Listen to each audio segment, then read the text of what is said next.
أكبر الله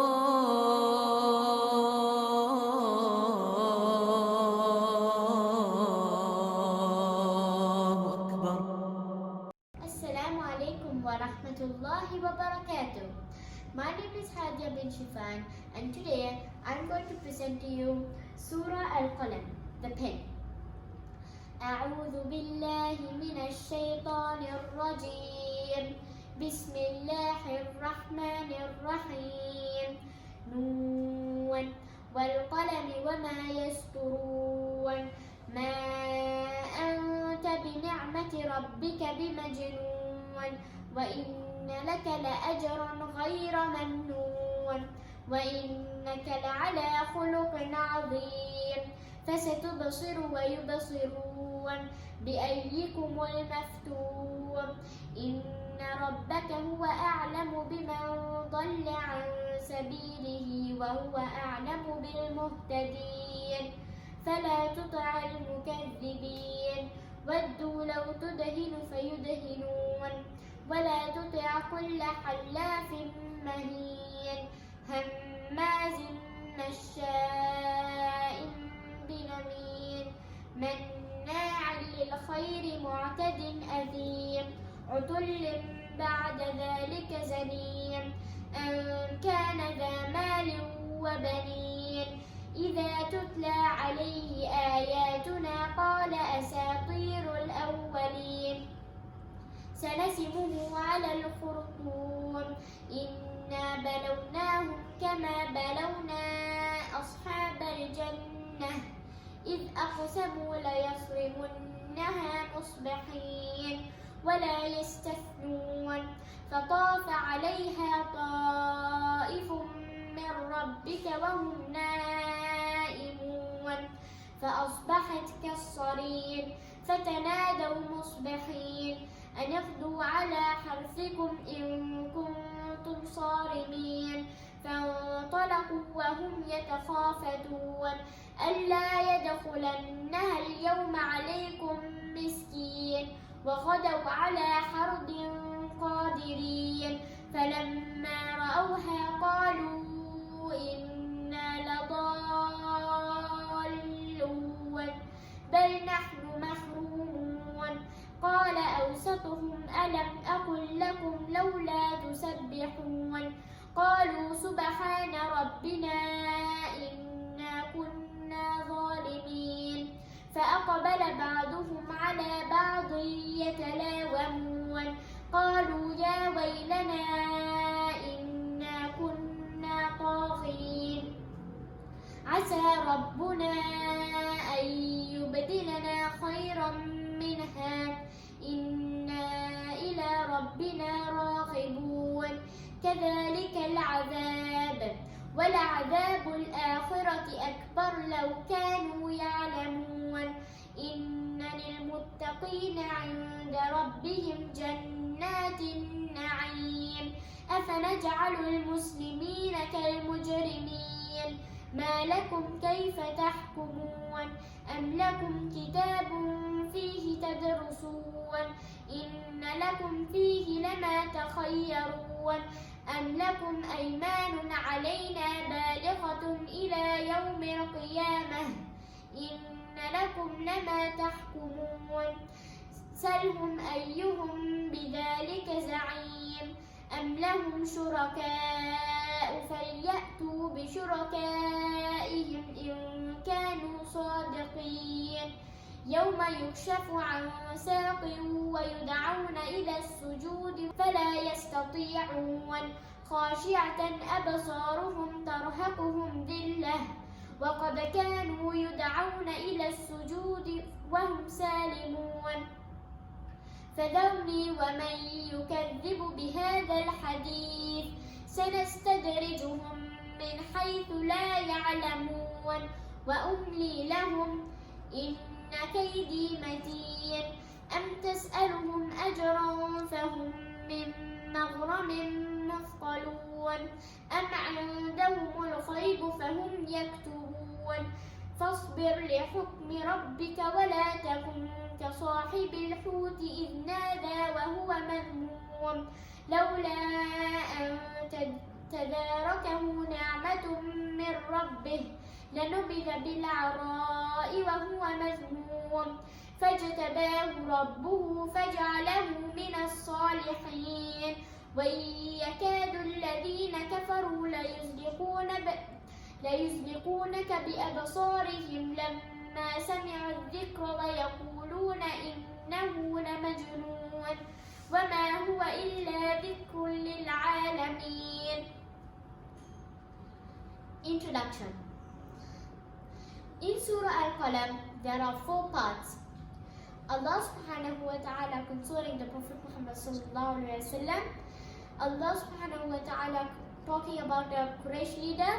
The story of the gardeners, and believers and disbelievers are not the same. In Surah Al-Qalam, only the story of the gardeners was revealed to the Prophet ﷺ when he was in Medina.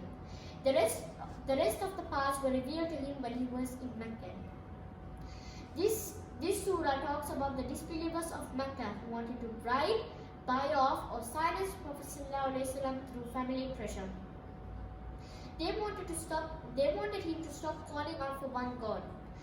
This surah tells the Prophet to carry on with his mission no matter what the disbelievers say. Allah consoling the Prophet Muhammad sallallahu alaihi wasallam. The disbelievers were offending the Prophet sallallahu alaihi wasallam in many different ways. One of them was calling him bad names. The particular name they used in the surah was Majnoon, or crazy.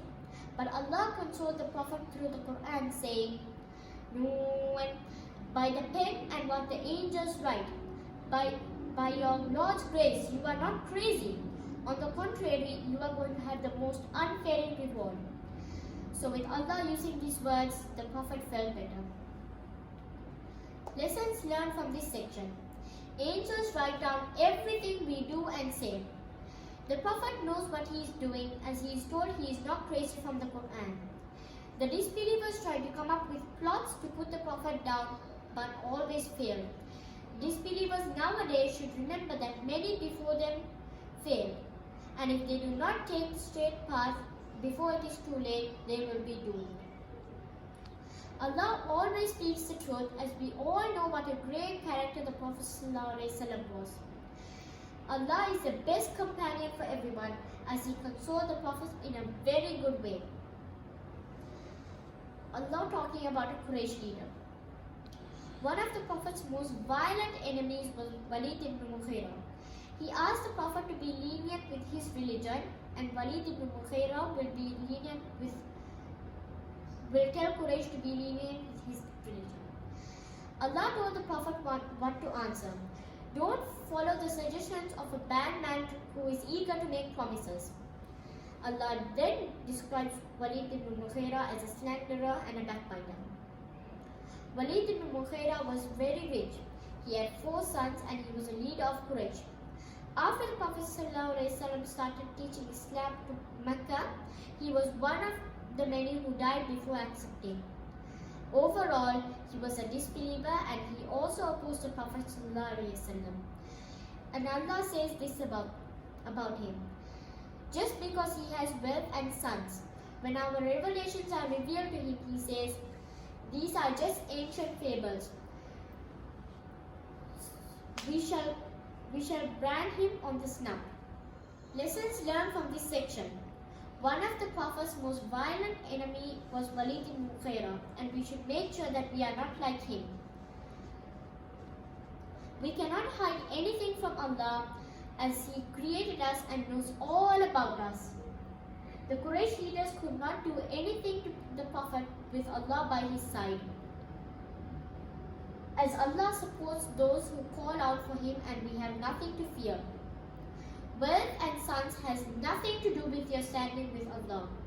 We must be careful not to listen to disbelievers' ideas, as it may lead us to do wrong like them.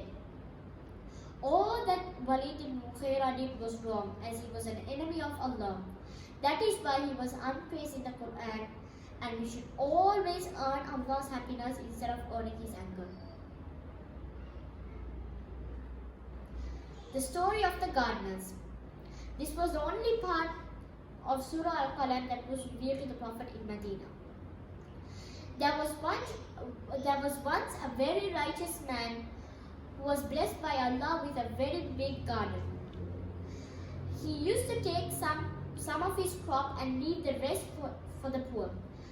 After he died, his sons who had inherited the land decided that they no longer needed to keep some crop for the poor and made no allowance for the will of God. So before they went to bed, they came up with a plan. It was to leave to the garden before daybreak. They thought that no one but themselves knew this plan, but Allah did. A disaster from the Lord struck the garden as they slept. But they did not know about what happened to their garden, so they left early as planned. But when they saw the garden, they said, "We must have lost our way." Then they realized their mistake and repented to Allah. But maybe our Lord will give us something better in its place. We truly turn to Him in hope. Lessons learned from this section. The righteous are always rewarded. If we are greedy, we will lose what we are greedy for. Allah is very powerful, as He could destroy the whole universe in few seconds. Allah is very merciful, as He could have taken the gardener's life away instead of just destroying the garden. And so, Allah gave them an opportunity to repent. Allah hears us just as He heard the gardener's plan. Believers and disbelievers are not the same. This part refers to Yawm al-Qiyamah, or the Day of Judgment, where right and wrong will be clearly separated. In this part, Allah asks the disbelievers lots of questions. Should we treat those who submit to us as we treat those who do evil? What is the matter with you? On what basis do you judge? Do you have a scripture that tells you that you would be granted whatever you choose? Then after that, Allah tells the Prophet to ask them these questions if they really speak the truth.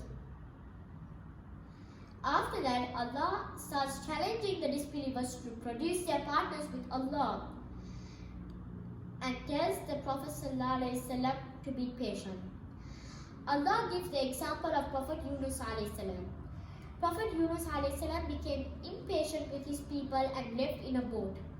While he was leaving, a storm came and the people on the boat had to throw him into the sea. After that, Allah sent a whale to eat him, but Prophet Yunus ﷺ realized his mistake and asked forgiveness from Allah. If Allah had not answered his prayers, told the whale to spit him out on the shore, cured him from the acid in the whale's stomach, and given him a tree to shade and feed him, he would have been ruined. And then Allah tells the Prophet, the disbelievers almost strike you down with their looks when they hear the Quran. They say, "He is mad," but truly this is nothing other than a reminder for all people. Lessons learned from this section. On the Day of Judgment, right and wrong will be clearly separated. The disbelievers were challenged to bring forth their partners with Allah if they really had other gods. Today, people should be thinking that Allah may ask them questions like that too and become mindful of Allah. Allah is forgiving, so we can ask forgiveness from Him at any time. Allah provides for us as He provided for Prophet Yunus ﷺ. Allah is fair as He counts our good deeds at everyone's level, or the best people are those who do good deeds. Jazakallah khair for listening. Assalamu alaikum.